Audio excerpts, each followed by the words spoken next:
Assalamualaikum warahmatullahi wabarakatuh. Halo guys, kembali lagi bersama saya Bobby Heren. Dan kali ini kita akan kembali menjawab komentar yang ada di salah satu video saya. Jadi kita tuh sebagai tuan rumah yang baik, saya tuh berusaha menjawab komentar yang masuk di konten-konten saya. Bukan hanya di kolom komentar secara teks tulisan, tapi kalau bisa saya akan buatkan videonya biar lebih jelas, karena kan beda itu video dengan teks. Jadi kalau kurang jelas, kurang puas dengan jawaban saya, Anda bisa tonton video saya ini gitu kan. Nah, ini adalah komentar dari Zainal Sibagariang 5977. Jadi gini, dia bilang, orang Kristen tidak melihat Muhammad sebagai penerus ajaran Yesus. Kalau ajaran Isa mungkin iya, kata dia kan. Itu dia bikin dalam kurung. Kalau ajaran Isa mungkin iya. Padahal ya, Yesus dan Isa itu adalah orang yang sama. Hanya berbeda tentang penulisan sejarahnya. Ibaratnya kayak Pangeran Diponegoro versi Indonesia dan Pangeran Diponegoro versi penjajah Belanda. Nah, versi Indonesia, Pangeran Diponegoro adalah pejuang, pemberani, pahlawan. Versi Belanda, Pangeran Diponegoro itu disebut sebagai teroris, ya. Ibaratnya adalah ya orang jahat gitu guys. Nah, jadi ini adalah orang yang sama, Yesus dan Isa, hanya beda dalam sejarahnya saja gitu guys. Orang-orang yang menuliskan sejarahnya berbeda, beda versi aja gitu kan sejarahnya. Nah, orang Kristen justru melihat Muhammad sebagai penyimpangan dari ajaran Yesus Kristus. Mengapa? Karena memang ajarannya bertentangan. Nah, kita akan cek ya. Dia bilang begini. Misalnya dalam Yohanes 4 pasal 4 ayat 22. Yesus berkata, "Kamu menyembah apa yang tidak kamu kenal, kami menyembah apa yang kami kenal. Sebab keselamatan datang dari bangsa Yahudi." Di ayat ini dikatakan keselamatan datang dari bangsa Yahudi. Sementara Muhammad bukan dari bangsa Yahudi. Jadi tidak mungkin membawa keselamatan. Nah, kita akan jawab dulu guys. Kalau dia baca satu perikop, ya, di mana ayat yang disampaikan ini sebelumnya berbunyi begini, ya. Jadi kurang lebih ada seorang wanita yang datang pada Yesus. Dan Yesus sampaikan pada dia, ayat sebelumnya ya berbunyi, akan datang masanya ya, di mana kalian tidak akan menyembah lagi Tuhan di gunung, di Yerusalem. Gitu kan. Baru sambung ke ayat ini gitu. Jadi Yesus berkata setelah ayat tadi itu bahwa akan tiba masanya kalian tidak lagi menyembah Tuhan tuh hanya di gunung di Yerusalem. Lalu Yesus ngomong ayat ini, kamu menyembah apa yang tidak kamu kenal. Kami menyembah apa yang kami kenal. Nah, ini dulu guys ya. Coba kita stop di sini dulu. Nah, ketika saya tanya pada Anda ya, ketika Yesus mengatakan bahwa kami menyembah apa yang kami kenal, artinya kami ini termasuk Yesus atau bukan? Termasuk Yesus. Ketika saya katakan kami menyembah apa yang kami kenal, itu berarti termasuk saya. Artinya Yesus juga menyembah. Seperti kalian atau kamu menyembah apa yang kamu tidak kenal, tapi orang ini menyembah apa yang tidak mereka kenal. Tapi Yesus mengklaim bahwa kami, termasuk dirinya berarti kan, itu menyembah apa yang kami kenal. Artinya Yesus juga menyembah Tuhan yang sama dengan pengikutnya guys. Artinya Yesus bukan Tuhan ya. Sekali lagi ini fakta bahwa Yesus bukan Tuhan, karena dia mengatakan bahwa kami, maksud dirinya, menyembah apa yang kami kenal. Nah, lanjut dia, sebab keselamatan datang dari bangsa Yahudi. Artinya Yesus ingin menegaskan bahwa keselamatan itu datang di bangsa Yahudi, bukan hanya penyembahan di gunung, bukan milik orang yang di gunung saja atau Yerusalem saja, tapi seluruh Yahudi akan tiba masanya. Nah, masanya itu apa? Ketika Yesus diutus itu. Karena dia untuk keseluruhan Yahudi, bukan hanya untuk orang-orang yang di gunung, bukan hanya untuk orang Yerusalem, tapi keseluruhan dari Israel, keseluruhan Yahudi. Ini konteks ini adalah Yesus ngomong pada zaman dia, nggak ngomong zaman kemudian. Jadi dia itu adalah nabi yang diutus untuk bangsa Yahudi, bukan hanya untuk di gunung, bukan hanya untuk di Yerusalem, tapi seluruh umat Yahudi, guys. Karena umat Yahudi itu kan bukan hanya ada di gunung, bukan hanya ada di Yerusalem, tapi di seluruh daerah kawasan itu. Paham ya? Itu perlu dipahami. Jadi ini nggak ada ngomong menolak bahwa ada nabi yang datang nanti di Israel, tidak, nggak ada hubungan. Lalu yang berikutnya. Dalam Yohanes 13 pasal 13 ayat 13 ya, kata dia ini, dia mengutip, Yesus mengatakan, kamu menyebut aku guru dan Tuhan. Dan katamu itu tepat, sebab memang akulah guru dan Tuhan. Muhammad tidak mengaku Yesus sebagai Tuhan. Jadi Muhammad bukan meneruskan ajaran Yesus, malah menyimpangkannya. Nah, kalau dia buka Yohanes pasal 13 ayat 13 yang dia sampaikan ini, di Alkitab cetakan lama, maka bunyinya adalah, kamu menyebut aku guru dan Tuan. Ejaan lama itu adalah Toean, dibacanya Tuan. Dan katamu itu tepat, sebab memang akulah guru dan Tuan atau Toean. Jadi, di Alkitab cetakan lama itu adalah Tuan, bukan Tuhan. Nah, pertanyaannya, kenapa kok demi dogma itu diubah kata Tuan jadi Tuhan? Itu kan suatu hal yang penting, prinsipal, guys. Karena Tuan dan Tuhan itu adalah dua kata yang sangat bertolak belakang maknanya. Dan coba kita bandingkan ya. Kan kata Yesus adalah, kamu menyebut aku guru dan Tuan. Atau di cetakan baru diganti jadi Tuhan. Nah, sekarang saya tanya pada Anda ya semua. Mana yang lebih selevel sebanding kata guru dengan Tuan atau kata guru dengan Tuhan? Tentu sebanding selevel guru dengan Tuan dibandingkan guru dengan Tuhan. Kenapa? Karena kita mengenal ada kata tuan guru, tuan tanah. Jadi guru itu selevel dipadankan dengan tuan. Artinya ini lebih masuk akal secara logika. Ini adalah cetakan lama yang benar. Karena kan berarti kan kita kan nggak boleh ubah sesuatu. Terjemahan lama, cetakan lama sudah menyebut tentang Tuhan. Kenapa Anda harus ubah jadi Tuhan demi dogma? Karena menjadikan itu hal yang tidak setara malah. Tuhan kok disandingkan dengan guru. Coba Anda pandangi wajah guru Anda. Sebanding nggak dengan Tuhan? Tapi kalau Anda sebut Tuhan guru itu sebanding. Kalau Tuhan guru nggak masuk. Tuhan guru nggak masuk, guys. Yang masuk adalah Tuhan guru. Karena Tuhan itu adalah entitas yang tidak ada sebanding dengannya. Dia nggak bisa dibandingkan dengan guru, dengan yang lainnya nggak bisa, guys. Makanya dia harus baca Alkitab cetakan lama dan membandingkan antara cetakan lama dan cetakan baru, mana yang lebih masuk akal gitu. Nah, jadi sekali lagi itu lebih masuk akal bahwa Yesus adalah Tuhan, bukan Tuhan ya. Lalu berikutnya, dia menyampaikan mengutip ayat Matius ya. Jadi dia katakan dalam Matius pasal 28 ayat 18 sampai 20, Yesus berkata, kepadaku telah diberikan segala kuasa di sorga dan di bumi. Nah, ini kita stop dulu sini ya.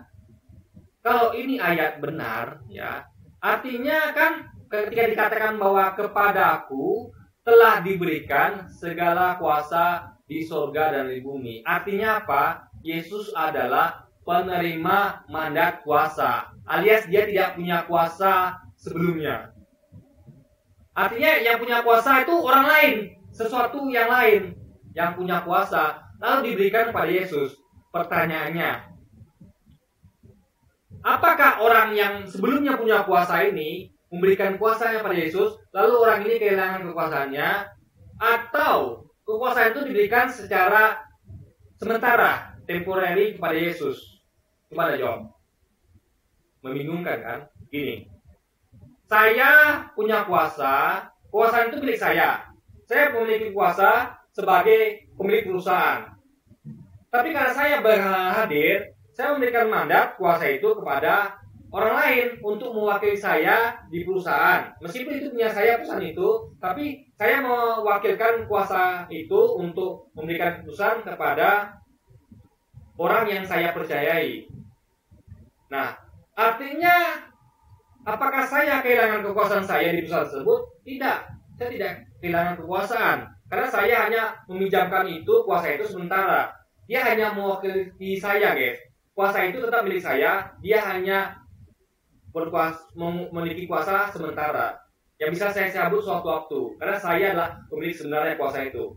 Atau yang kedua, saya kayak presiden sekarang ya, Pilpres ya, yang memiliki kuasa kan sekarang Jokowi. Nah, nanti ketika Jokowi tidak berkuasa, anggaplah yang menentu adalah Anies Baswedan. Tentu Jokowi akan memberikan kekuasaan itu kepada Anies Baswedan. Artinya Jokowi nggak berkuasa lagi, yang berkuasa setelahnya adalah Anies Baswedan. Nah, yang mana di antara dua ini yang terjadi pada Yesus?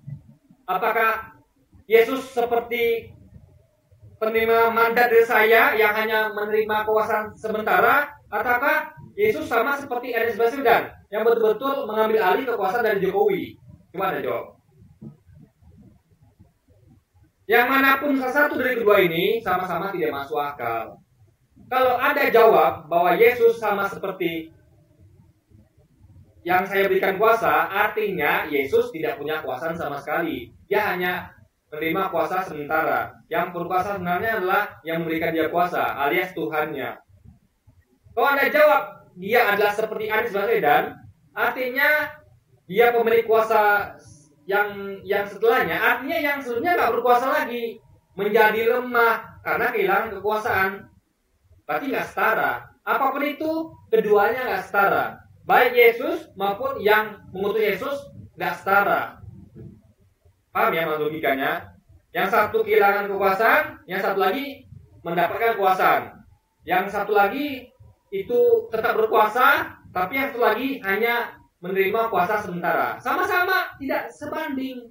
Nggak selevel saya dengan yang saya berikan kuasa, atau Jokowi ketika tidak berkuasa dengan Anies yang berkuasa. Nggak setara. Yang satu presiden, yang satu mantan presiden. Nggak setara. Karena presiden punya kuasa, mantan tidak lagi. Artinya ada ketidaksetaraan. Nah, berarti kan itu suatu hal yang nggak masuk akal. Itu yang poin pertama. Lalu kita sambung lagi guys ya.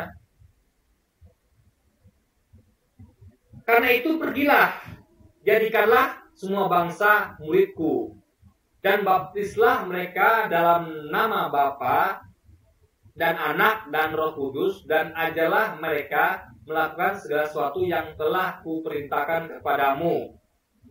Dan ketahuilah, aku menyertai kamu senantiasa sampai kepada akhir zaman. Muhammad tidak mengaku Yesus adalah penguasa sorga dan bumi, dan juga tidak mengakui baptisan yang dipitakan Yesus. Jadi di bagian mana Muhammad menuliskan ada Yesus? Nah, ini akan saya jawab. Jadi gini, kalau dia baca di Alkitab, semua segmen Yesus, dia akan menemukan ayat yang berbunyi langsung ucapan Yesus. Yesus berkata bahwa aku diutus hanya bagi domba-domba yang hilang dari Israel. Itu statement Yesus yang pertama. Aku diutus hanya bagi domba-domba yang hilang dari Israel. Dia memakai kata hanya di situ. Kalau saya berkata, aku diutus hanya bagi orang-orang Jakarta, artinya saya tidak diutus untuk orang-orang di luar Jakarta, karena ada kata hanya di situ. Kecuali kalau saya tidak memakai kata hanya. Aku diutus untuk orang Jakarta, berarti ada kemungkinan saya juga diutus untuk kota-kota lain. Tapi kalau saya ngomong bahwa saya diutus hanya untuk orang Jakarta, artinya tidak ada peluang untuk orang-orang kota lain untuk saya diutus. Lalu diperkuat Yesus dengan ayat berikutnya. Dia berkata kepada murid-muridnya, janganlah kamu pergi ke Samaria ke kota-kota lain di luar Israel. Pergilah hanya kepada domba-domba yang hilang dari Israel. Jadi Yesus tuh melarang murid-muridnya untuk pergi keluar Israel atau kota-kota lain di luar Israel. Bahkan ditegaskannya lagi, pergilah hanya. Nah, sekali lagi nih ada kata hanya. Pergilah hanya kepada domba-domba yang hilang dari Israel. Artinya ada statement jelas dari Yesus tegas bahwa dia hanya untuk Israel, dan perintahnya jelas kepada murid-muridnya, pergilah hanya kepada Israel saja. Nah, lalu muncul ayat ini. Kontradiksi enggak? Kontradiksi.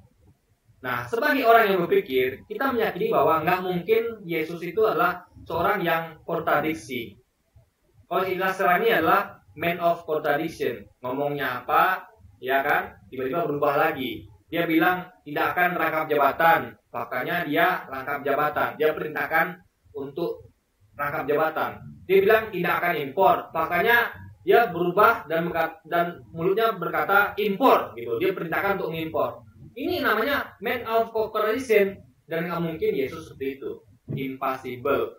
Dia telah berkata sesuatu yang jelas, hanya diutus untuk Israel, dan janganlah pergi keluar Israel, pergilah hanya kepada Israel. Tiba-tiba dia berubah, mengatakan bahwa pergilah ke seluruh bangsa. Itu nggak mungkin, impossible. Nah, faktanya ada kalau dia mau meneliti lebih lanjut ya, ada sekitaran 73 profesor dari Universitas Harvard, pakar Alkitab yang meneliti dan mengkaji tentang hal ini, ayat ini.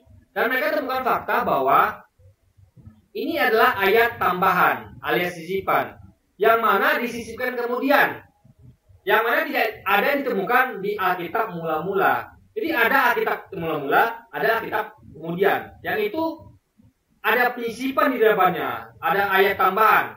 Bukan hanya ayat tambahan, tapi juga ayat yang diambil, dihilangkan. Jadi Alkitab itu mengalami proses penambahan ayat, penyisipan ayat, dan pengurangan ayat. Coba Anda baca sejarahnya, Anda akan temukan. Itu terjadi pada Quran. Quran itu dalam sejarahnya tidak pernah ada penambahan atau pengurangan ayat. Tapi di Alkitab ada. Dan itu diteliti oleh 73 profesor pakar Alkitab dari Universitas Harvard. Jadi mereka ini bukan orang sembarangan. Nah, sebagai orang yang berpikir, Anda lebih percaya pakar ini atau siapa? Atau orang teman-teman kita Kristen nih, lebih percaya mana? Kalau saya lebih percaya pakar ini. Dan ini sesuai dengan logika kita bahwa Yesus tidak mungkin man of contradiction, nggak mungkin. Dia telah memerintahkan sesuatu yang jelas, tiba-tiba berubah, nggak mungkin, guys. Nah, mungkin dia perintahkan kita tidak impor, tiba-tiba impor. Itu nggak mungkin Yesus itu, kecuali mungkin lurahnya Konoha, itu mungkin. Yesus bukan lurah Konoha, sekali lagi ya. Dia adalah nabi yang kita percaya ucapannya dan tidak mungkin berubah ucapannya, guys. Nah, itu dia ya. Nah, jadi ini ada lagi di bawahnya, guys. Tapi mungkin saya akan, karena mungkin takutnya nanti terlalu panjang. Jadi saya cukup sampai sini. Kita akan sambung nanti ini ya di video berikutnya. Karena saya nggak pengen kalau video kita tuh mungkin terlalu panjang. Nanti Anda mungkin ngantuk nontonnya kan. Baru kita pecah-pecah ke beberapa bagian. Jadi judul video ini bisa bikin dulu fokusnya topiknya di sini. Ya nanti ini akan kita bikin video lainnya. Oke, jadi mungkin sekian dulu aja video kita kali ini, guys, dan sampai jumpa lagi di video-video selanjutnya, dan wassalamualaikum warahmatullahi wabarakatuh, guys.